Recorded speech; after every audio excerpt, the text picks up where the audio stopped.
আসসালামু আলাইকুম প্রিয় শিক্ষার্থী ভাই ও বোনেরা, সকলে কেমন আছেন? আশা করি অনেক ভালো আছেন। আলহামদুলিল্লাহ, আমিও অনেক ভালো আছি। তো আমি আজকে নিয়ে আসলাম আপনাদের পঞ্চম সপ্তাহের অ্যাসাইনমেন্ট আকাইদ ও ফিকাহ দাখিল ষষ্ঠ শ্রেণী। তো বন্ধুরা, গুরুত্বপূর্ণ একটা বিষয় আকাইদ ও ফিকাহ। আমি কথা বলবো না, অযথা কথা না বলে আমি সরাসরি উত্তরমালায় চলে যাচ্ছি। আর আমার ছোট্ট একটা রিকোয়েস্ট, আপনি যদি আমার চ্যানেলে নতুন হয়ে থাকেন তাহলে চ্যানেলটি সাবস্ক্রাইব করবেন। দেখুন, প্রথমে যে নাজাসাত দ্বারা ইবাদত এবং ইবাদত বৈধ নয় আলোচনা করা হলো। নাজাসা নাজাসা শব্দটি আরবি, এর শাব্দিক অর্থ মলিনতা, অপবিত্রতা। এর বিপরীত হলো তাহারাত। নাজাসাত বলতে এমন সব বস্তুকে বোঝায় যে সকল বস্তু শরীর, কাপড় অথবা অন্য পাক পবিত্র বস্তুতে লাগলে তাকে অপবিত্র করে দেয়। নাজাসাতের প্রকারভেদ। নাজাসা প্রধানত দুই প্রকার: নাজাসাতুল হাকিক, নাজাসাতুল হাকিমা। এরপর দেখুন নাজাসাতুল হাকিক। প্রকৃত নাজাসাত হচ্ছে এমন সকল বস্তু যা সৃষ্টিগতভাবে নাপাক এবং সালাদ বিশুদ্ধ করার ক্ষেত্রে অন্তরায়, যেমন রক্ত, পেশাব ইত্যাদি। আর বন্ধুরা, এখনই কিন্তু আপনি খাতা কলম নিয়ে বসে পড়ুন, বসে লেখা শুরু করে দিন। আর না হয় আপনি আমার ভিডিওটা দেখার সময় স্ক্রিনশট নিয়ে নেবেন সাথে সাথে, তাহলে আপনার জন্য সুবিধা হবে। আর এগুলো 100% জেনুইন প্রশ্ন। আপনি জাস্ট খাতায় উঠাবেন, আমি যেভাবে লিখলাম 100% নাম্বার পাবেন। দেখুন, এরপরে নাজাসাতুল হাকিমা।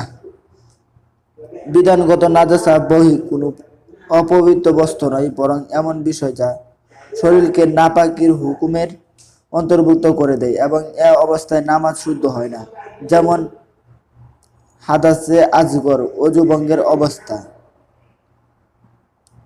যে নাজাসাত দ্বারা ইবাদত এবং ইবাদত বৈধ নয় আলোচনা করা হলো। দেখুন, নাজাসা হাকিক দুই প্রকার: নাজাসাতুল হাকিক, নাজাসাতুল খফিফা। এর সংজ্ঞা: নাজাসাতুল গলিদ, যে সকল নাপাক বা অপবিত্র হওয়া অকাট্য দলিল দ্বারা প্রমাণিত এবং সন্দেহিতভাবে অপবিত্র, সেগুলোকে নাজাসাতে গলিজা বলে, যেমন পেশাব, পায়খানা। নাজাসাতে গলিজা বৈধ কিনা এর হুকুম: যে প্রকারের নাজাসা শরীরে বা কাপড়ে লেগে থাকে তা পাক না করলে সালাত জায়েজ হবে না। শরীরে ওজর থাকলে ভিন্ন কথা।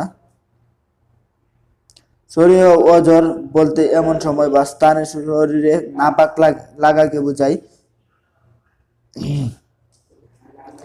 যা পরিষ্কার করার কোনো ব্যবস্থা নেই বা নাপাক লাগা কাপড় ছাড়া বিকল্প কাপড় নেই। এ অবস্থায় নাপাক লেগে থাকলেও তা নিয়ে সালাত আদায় করতে হবে।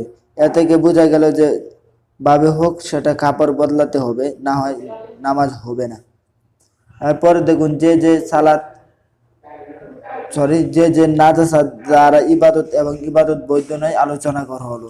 নাজাসাতে গলিজা বৈধ কিনা এর হুকুম: যে নাজাসাত দ্বারা ইবাদত এবং ইবাদত বৈধ নয় আলোচনা করা হলো, তাহলে বোঝা গেল এটি অবৈধ নাজাসাত। এর সংজ্ঞা: নাজাসাতুল খফিফা, যে সকল বস্তু অপবিত্র হওয়ার দলিল দ্বারা প্রমাণিত নয় এ ধরনের বস্তুকে নাজাসাতে বলে, যেমন হালাল প্রাণীর পেশাব। নাজাসাতুল খফিফা বৈধ কিনা এবং এর হুকুম। পরে দেখুন, যে নাজাসাত দ্বারা ইবাদত এবং ইবাদত বৈধ নয় আলোচনা করা হলো।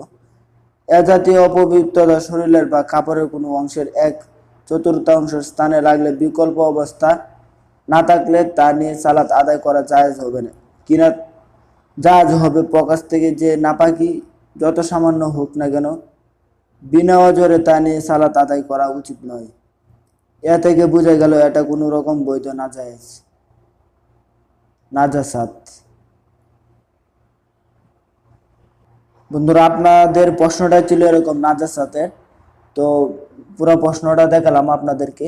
যদি ভিডিওটা দেখে যদি আপনি একটু উপকৃত হন তাহলে চ্যানেলটি সাবস্ক্রাইব করবেন, পাশের বেল আইকনটি বাজিয়ে দিবেন। সবার আগে আমার ভিডিও আপনার কাছে পৌঁছে দেব।